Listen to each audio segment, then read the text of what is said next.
Hello there you guys, welcome to one of my videos.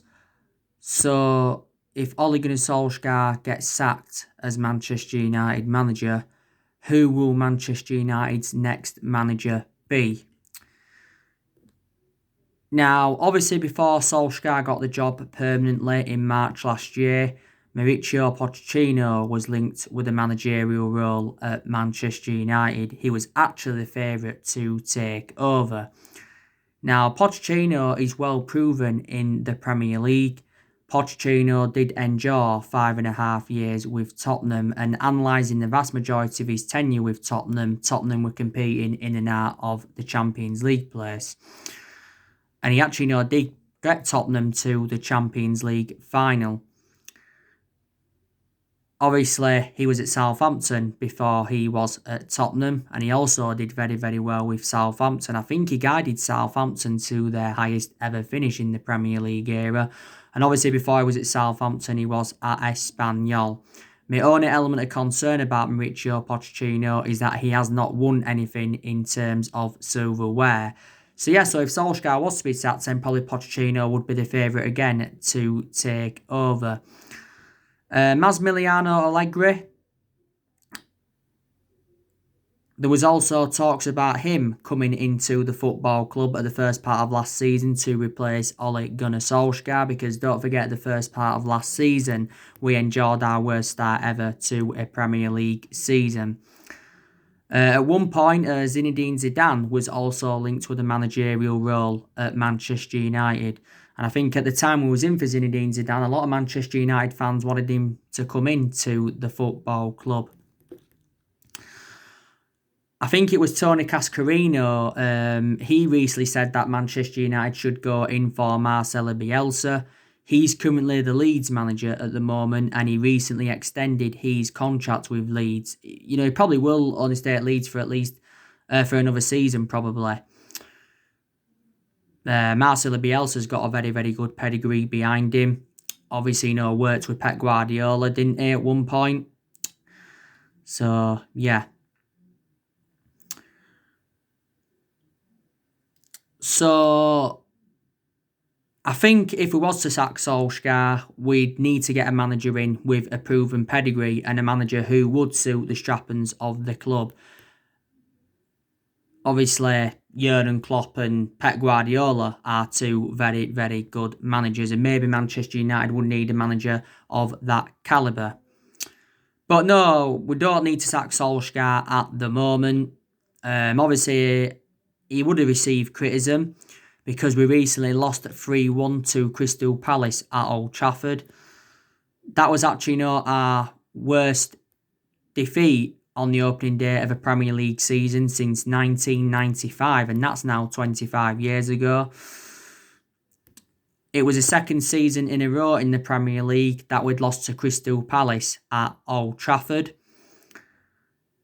And definitely Solskjaer's decision-making has got to improve, because obviously in the game against Palace he started Fosu-Mensah at right back instead of Wan-Bissaka. Didn't understand that, because Wan-Bissaka should have been starting because he's our first choice right back.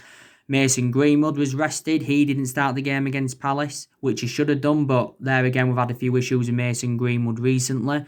Donny van der Beek, he did come on in the game and scored in his Premier League debut, but obviously didn't start the game, and obviously started David De Gea in goal. I don't really have a perception on Solskjaer at the moment. I've got to wait until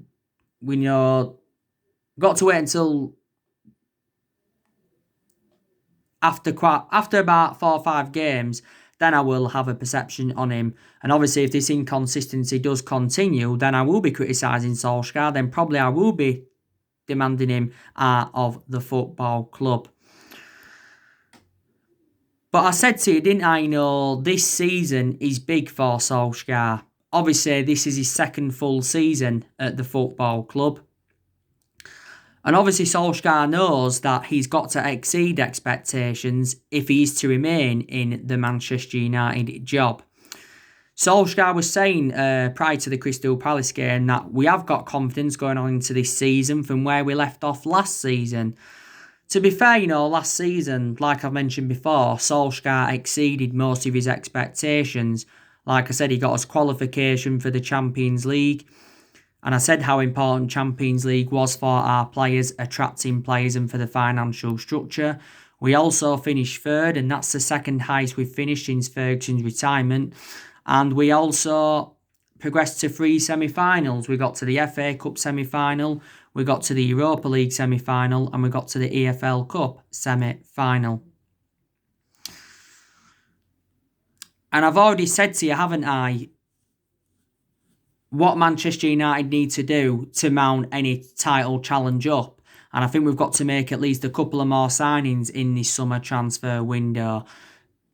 You know, there's a lot of Manchester United fans that don't think we'll obviously win a title under Solsjaer because Solsjaer hasn't got that proven pedigree. You know, Manchester United is the third club in his managerial career. And I said to you anyway that we're probably around 3 or 4 years off at least from winning the title. We haven't marked any title challenge up in the last 7 years, and we haven't won the Premier League since 2013. So the last time we won it was in Sir Alex Ferguson's last season. And I'm hopeful that Manchester United can win a trophy this season because we've not yet won out in terms of silverware under the Ole Gunnar Solskjaer era. And Solskjaer has been at the football club now nearly 2 years, I think, and we haven't won a trophy for over 3 years. The last time we won a trophy was under the Jose Mourinho era when we won the Europa League and the League Cup in his first season at the football club. You know what I mean? But, you know, I said to you, didn't I, Solskjaer's partly to blame for the inconsistency. Some players have also got to take responsibility as well because they've obviously been underperforming. And I said, you know, there's still certain players that have got to improve at Manchester United.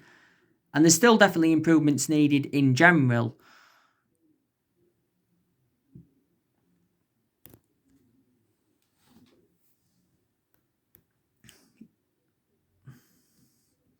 Don't get me wrong, I have seen improvements under the Ole Gunnar Solskjaer era. I've seen some improvements. Obviously, the players that he's brought in so far have done well.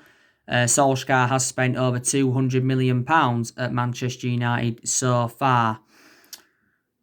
And obviously, he's brought around 6 players in. You know, last summer brought Daniel James, Wan-Bissaka and Harry Maguire in. And in January, brought Bruno Fernandes and Odion Ighalo in. And recently brought Donny van de Beek in. And that's the only signing we've made so far in this summer transfer window. And we've also brought a few academy players into the football club. But like I said, you know, when Solskjaer first got appointed in as Manchester United manager, he was inheriting a squad that was worth £700 million, obviously before he made his signings. But the vast majority of this team is Jose Mourinho's. But honest to God, like I've said in my other videos, the vast majority of the blame stems from the board. Obviously, reflecting on how poor our recruitment policy's been, because it has been very, very poor for several years. We've obviously recruited over 30-odd players in since the Sir Alex Ferguson era, but a lot of the players we've brought in the last 7 years haven't been the right calibre players for Manchester United. We've obviously made a lot of mistakes in the last 7 years as well. I think all the managers that we've had since Ferguson retired haven't been backed enough. I think there's certain players we've given contracts to who we shouldn't have given contracts to. So there you go. And, you know, Solskjaer recently revealed that he's been very, very infuriated with the board. Obviously, Woodward's been at the football club since 2012 and the Glazers have been at the football club since 2005. So Woodward's been with us around 8 years and the Glazers have been with us around 15 years. Honest to God, I don't think Solskjaer's getting backed enough in this summer transfer window. And honest to God, I think he deserves more backing because Solskjaer has publicly admitted that Manchester United have got to spend money in this summer transfer window. And like I said to you on my video that I did earlier on today,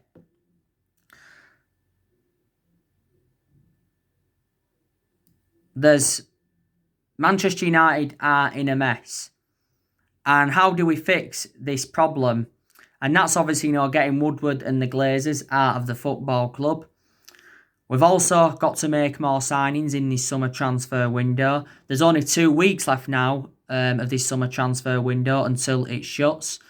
We've also got to offload players, and Manchester United are actually struggling to offload players. We really, really are. Because I said, it's very imperative that Manchester United do sell players in this summer transfer window, because quite frankly, there is still deadwood at the football club. And it's also very imperative to sell them, because obviously we'll generate money and it will help us with our rebuilding process if we do sell players. Just wait there a second.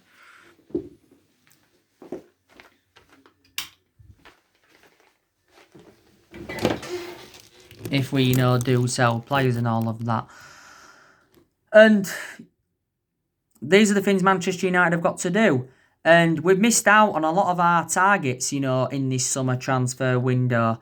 We've obviously, missed out on Sergio Reguilon. He went to Tottenham. We missed out on Gareth Bale. He went back to Tottenham. We missed out on Jack Grealish. He recently signed a 5-year deal with Aston Villa. We missed out on Jude Bellingham in January. We also, no, that wasn't January, Jude Bellingham, was it? I know we missed out on Erling Haaland in January, but yeah, we missed out on Jude Bellingham anyway. So we've missed out on a lot of our targets in this summer transfer window. You saw my video that I did this morning. Patrice Evra launched a stunning attack on Woodward and the Glazers, and I think everything Evra said, was actually, right. It really, really was. But this summer transfer window is Ole Gunnar Solskjaer's 4th transfer window as Manchester United manager.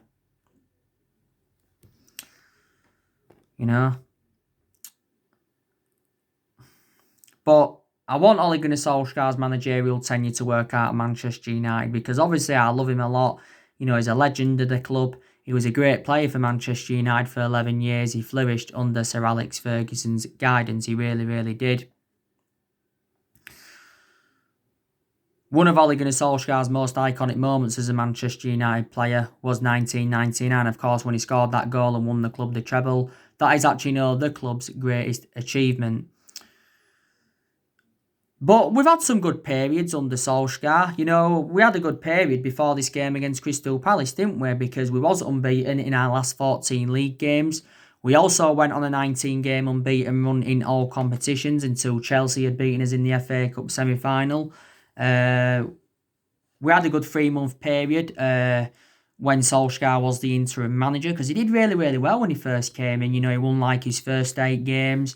I think we won 8 or 9 away games on the trot, and we won a total of 14 out of 19 games in all competitions, so that was enough to give Ole Gunnar Solskjaer the job permanently. But like I've said to you, if we did decide to sack Solskjaer, would it solve a lot? Because Man United are not really known as a sacking football club, despite the fact that we've sacked 3 managers since the Ferguson era. Obviously we sacked David Moyes after 8 or 9 months. We didn't win out under the David Moyes era.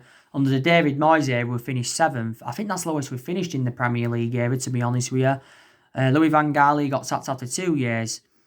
We did win the FA Cup under the Louis van Gaal era, and Jose Mourinho, he got sacked after 2.5 years, despite winning the Europa League and the League Cup in his first season at Manchester United. I think we also got second in Jose Mourinho's first season. But like I've said to you, and I've said it on my other videos, it's just going to be hard for any manager at Manchester United to replicate Ferguson's legacy, or to last as long as Sir Alex Ferguson did. Ferguson endured 26-27 years at Man United, won a total of 38 major honours, including 13 Premier League titles. So we're actually are the most successful team in Premier League history as it stands at the moment. But yeah, the success came under Ferguson, because before Ferguson was inconsistent. Weren't good under Ron Atkinson, we weren't good under Wilf McGuinness, and we weren't good under Franco Farrell. We got relegated under Franco Farrell back in 1974, which is a good 40-odd years ago now. One thing I've also liked about Solskjaer as well since he's come into Man United, he's obviously had a habit of developing young homegrown talents. And he recently set a challenge for our academy players, to replicate the likes of Mason Greenwood and Brandon Williams and others. There's quite a few young players that have just recently got promoted into the senior squad at Manchester United, don't forget. Obviously, Hannibal Mejbrai, he's just come through. Ethan Galbraith, he got promoted into the senior squad, so too did Ethan Laird. And so, yeah, there's a few good young players that are definitely coming through at Manchester United. There really, really is. Tiedemann Menge, he's also another one. But yeah, so that's the news on that. Now I want to delve into some news on Alex Telles from Porto. A bit more additional information has been updated about him. So reportedly, Manchester United are closing in on a deal for Alex Telles. Alex Telles has already notified Porto that he wants to make a move to Old Trafford. We are confident we can get Alex Telles for around, £25 million, pay like 20 million up front with like 5 million in add-ons. Now, Fabrizio Romano did recently say that Manchester United have been in advanced talks with Porto to sign Alex Telles, and he mentioned that we are ahead of PSG. PSG have actually not been in for Alex Telles. Mohamed Bouatsfi from RMC Sport a few days ago said that Alex Telles has agreed personal terms with Man United and has agreed a 5-year contract with the club worth around £70,000 a week, or is it £80,000 a week? Esporto Interactivo have just said that negotiations are now at an advanced stage. So it's looking likely, he's going to be our second signing in this summer transfer window, is Alex Telles. Alex Telles did recently say he is not distracted by the rumours linking him with a move to Man United. Porto's boss recently made an admission saying that Alex Telles could be leaving in the next fortnight. There was reports from the Portuguese press recently saying that we offered Diego Dalot as part of a deal of us getting Alex Telles, but Porto have actually not turned this players plus cash deal down. Alex Telles has got like just 10 months left on his current contract with Porto, and I think he's got a release clause of around £36 million. He has been at Porto for quite a few years now, hasn't he? And he's the age of 27, and he is obviously predominantly a left-back. Manchester United are obviously in search for a left-back. We've got two predominant left-backs in the team at the moment, and that's obviously Luke Shaw, he's our first-choice left-back. And obviously, we've got Brandon Williams, he's our backup left-back. But we're looking at Alex Telles anyway, because obviously, we missed out on Sergio Reguilon. So yeah, it looks like he's going to be coming into Manchester United by the looks of things. Obviously earlier on, it was my recent video, wasn't it? I give you the news on Dominic Calvert-Lewin from Everton. This was actually stemming from the Sun. I know the Sun isn't reliable, but it just basically said that we was interested in Dominic Calvert-Lewin earlier on in his summer transfer window. But it said we have now dropped our interest because Everton were demanding a fee of around £80 million. I do like Dominic Calvert-Lewin, like I said on my recent video, he's well proven in the Premier League. He recently scored a hat-trick for Everton in Everton's 5-2 win against West Brom. He scored 36 goals in 136 appearances for Everton. He has got a contract with them until 2025. His current contract was due to expire in 2023, but he obviously extended it. Everton only paid £1.5 million for him from Sheffield United. He began his career at Sheffield United, but he also had loan spells at Staley Bridge Celtic and Northampton Town, and he is only the age of 23. The news on Sancho. I'll give you the news on him earlier on. I'm not going to fully disregard him coming to Manchester United, but it does obviously look unlikely now, reflecting on what Sebastian Kell has said, Borussia Dortmund's head of football, because he said that Sancho won't be leaving Dortmund this summer, and he said that he will be staying at Dortmund for this season, and he mentioned that £73 million is not enough. But he did make an admission saying that he could leave Dortmund eventually.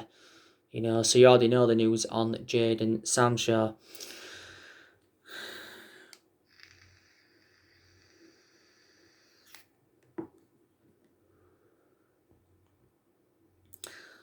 Like I said, there's still good players at Manchester United, isn't there? There's a lot of players we will keep at the club, isn't there? We're obviously going to sell players, but we're obviously going to keep a lot of players. We'll keep Martial because he's done very well under Solsjaer. We'll keep Rashford. He's done well under Solsjaer. Rashford just recently recovered from an ankle injury. We'll also keep Fred, McTominay and Matic. We'll keep Lindelof for at least another season, but Lindelof's got to improve. I think we'll keep Bay for at least another season, but he's too injury prone. Luke Shaw will obviously stay at the club. The signings that Solskjaer's brought in prior to Daniel James will stay because there's obviously no rumours of Daniel James going to Leeds United. Like I said, I think De Gea, he will obviously stay for another season. Mason Greenwood, Brandon Williams are obviously the foreseeable futures for Manchester United. We know that Odi Ighalo is obviously going to be staying until January. Pogba, he will also stay at the football club for at least another season. To be honest with you, I think we've got to get Paul Pogba a new long-term contract at Manchester United to end the uncertainty over his future. So yeah, there's definitely a lot of players that will stay at the football club, isn't there? I've already said to you, haven't I, that Solskjaer's got to put Dean Henderson as number one. I don't think he's going to put Dean Henderson as number one for this season. I think David De Gea is going to remain number one for at least the first part of this season, if it isn't for all of this season. De Gea has been our number one goalkeeper for several years. But like I've said to you, I think now Dean Henderson is reliable enough to become our number one goalkeeper. And that we know that Harry Maguire is going to remain Manchester United captain. So there you go. Like I said, it's not long now till we kick off against Luton Town in the Carabao Cup third round. Like I said, Solskjaer will make a lot of changes from our 3-1 defeat to Crystal Palace recently. Some of the youngsters should get some opportunities. I think Dean Henderson should be going in goal to make his debut. Brandon Williams will come in at left back. Right back, Aaron Wan-Bissaka should be coming in at right back, shouldn't he, because he missed Palace. Greenwood should be starting. I think Ighalo will start up top. I think Fred and Matic will also be involved in the game. But I'm going to go see the team news now because more would have updated. For a Luton Man United game, I will be on with my match reaction tomorrow morning. I'll also will be giving you my player ratings like I always do. Our next league game is Brighton. That's another game that Manchester United should win. But Solskjaer has obviously come out and said when he expects Manchester United to be back to their best. And he says, we won't find our stride until the next 4 or 5 matches. You know what I mean? So, yeah. So anyway, guys, that's everything to update you today. Drop your comments, likes, below on the channel. If you do, consider subscribe as always. And take care. God bless. And I'll see you all again very, very soon.